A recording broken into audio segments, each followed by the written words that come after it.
Hello everyone, it's time for another movie review video. You voted for it in the community tab. I'm looking at Tusk, which came out in 2014. I've always heard rumblings about Tusk, some good, some not so good, so I was pretty excited to finally watch it, and I absolutely ate this thing up. It's not scary, it's not the best movie, but it's weird, a little effed up, and it has so many wonderful performances in it. One of the main characters, Howard Howe, played by Michael Parks, he is kind of a nut job at the beginning, and then, oh, this guy is really not all there, and then just full insanity in the best ways imaginable. I loved his character so much. He's so great in this movie. And then we have one of horror's favorite sons, Justin Long. He gets turned into a walrus in this movie. His character is an annoying podcaster, and he's really obnoxious, really cringe, but not too over the top to where it makes you want to turn the movie off or make you super annoyed. Justin Long gives a great performance in this movie as well, just screaming.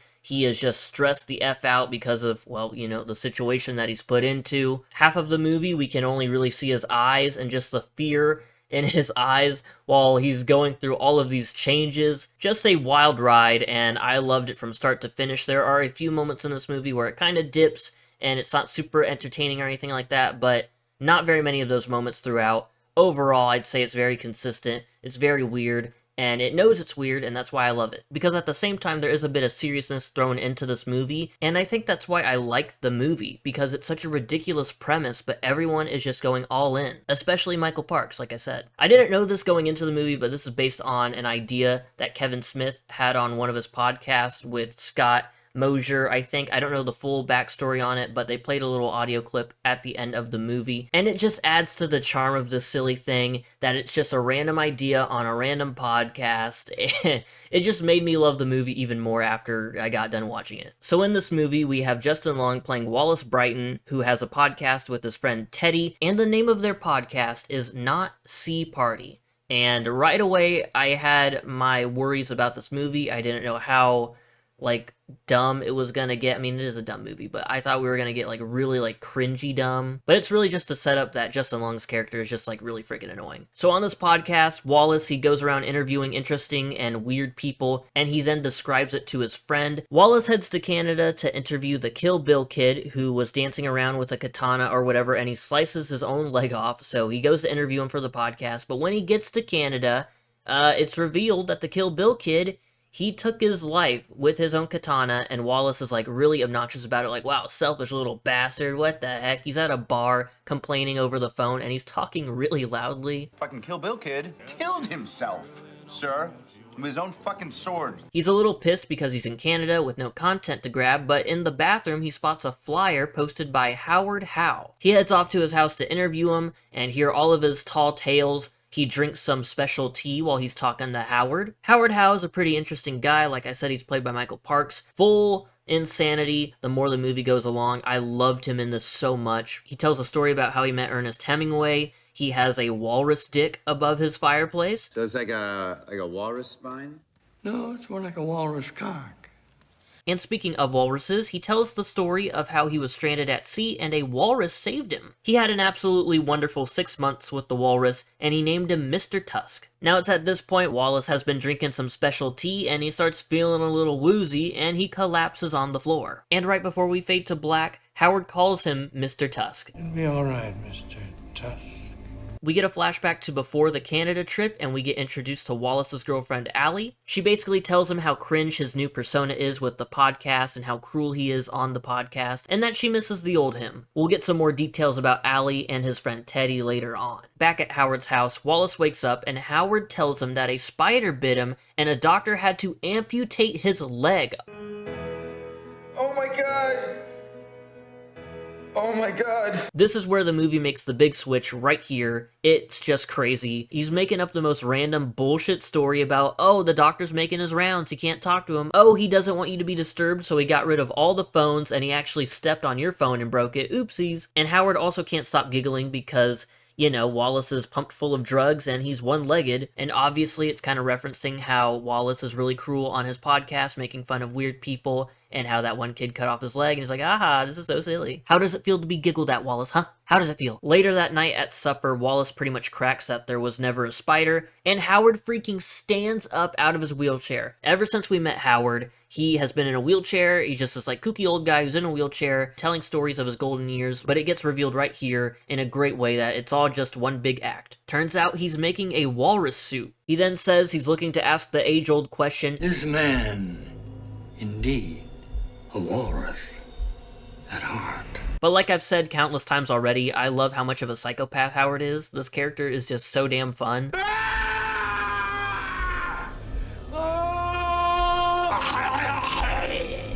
At this point in the movie, we cut to Allie, who's in tears, and she's pouring her heart out to someone about how much she hates Wallace, and that someone in the room with her puts their hand on her face. We then get another flashback to Teddy and Wallace in their studio, and Teddy questions why Wallace is always cheating on his girl. Surely Teddy isn't the one comforting her in her room. Allie tries to call Wallace because he hasn't contacted her in a bit, and Wallace, because he's now in a wheelchair, he can't make it to the phone on time. She leaves her phone on vibrate, so Wallace calls Teddy, and of course, Teddy is the one with Allie, comforting her and all that stuff, and he ignores the phone call. And also a little side note, they both have this fuck-ass ringtone that I've had to hear like 5 times now, something about more margaritas or whatever.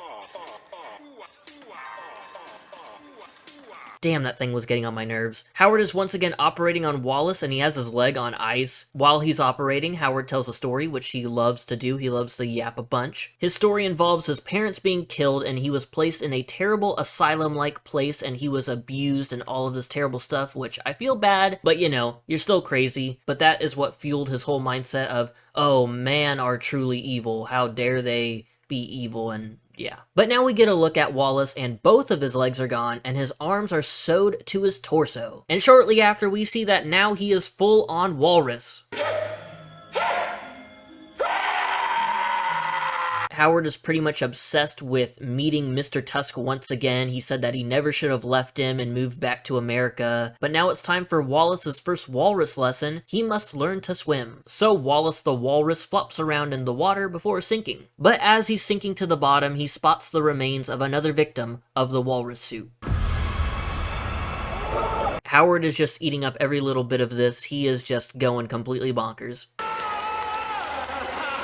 So we're going to take a break from Walrus training camp and head on over to Teddy and Allie as they search for Wallace. They make it to Canada and they hire a detective named Guy Lapointe who's been actually hunting Howard Howe for a while now. He fills them in on some of the details like how Howard has killed 23 people and the bodies that they have found, how messed up they are. I love the character of Guy Lapointe so much. As I was watching the movie, he just put a smile on my face. You don't want the gun.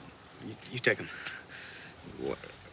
What kind of American are you? And in my mind, I was like, you know what? I don't know who this guy is, but Johnny Depp could play the hell out of this character. And when the credits rolled, or actually no, when I looked on Letterboxd, Johnny Depp is Guy Lapointe. I was like, oh shoot, I didn't even realize. One of the most Johnny Depp-ass characters I've seen, and I didn't even realize it was the man himself. And also, Harley Quinn Smith, Kevin Smith, the director's daughter, and Johnny Depp's daughter, Lily Rose Depp, they're both in this movie for a little bit. They work at a convenience store, so I thought that was really cool. Also, naming your daughter Harley Quinn, hell yeah, man. And actually, 2 years ago, Guy Lapointe met up with Howard, but he was using a fake name, and he was questioning him about a disappearance. So Howard was going by Bartholomew Mouzier or whatever, and Guy never investigated further, and he regrets it still to this day. He was standing on the porch of the house that one of the victims was inside, and you know, never questioned it, so it haunts him. Guy, Teddy, and Allie go to the convenience store where Wallace wrote down the address, and they find out his location or the area where he might be. But back to the walrus house, Wallace is crying, and Howard just lies on top of him singing. And you know what? A walrus has to eat, so Howard throws him a mackerel, and Wallace actually eats it. I thought he was gonna, like, reject it and be like, no, I gotta fight through this, but he's just like, I can't do anything, I'm stuck, I'm deformed, I'm screwed up, I'm just gonna eat this fish. Then we see Howard in the water with Wallace, and he tells another story about Mr. Tusk, and apparently he ate Mr. Tusk in order to survive, oh my god. Then he shoves Wallace's head into the water, and when he pops back up, it just, his fleshy head pops out of his body, and I did not like that. So apparently Howard's goal here is to make a walrus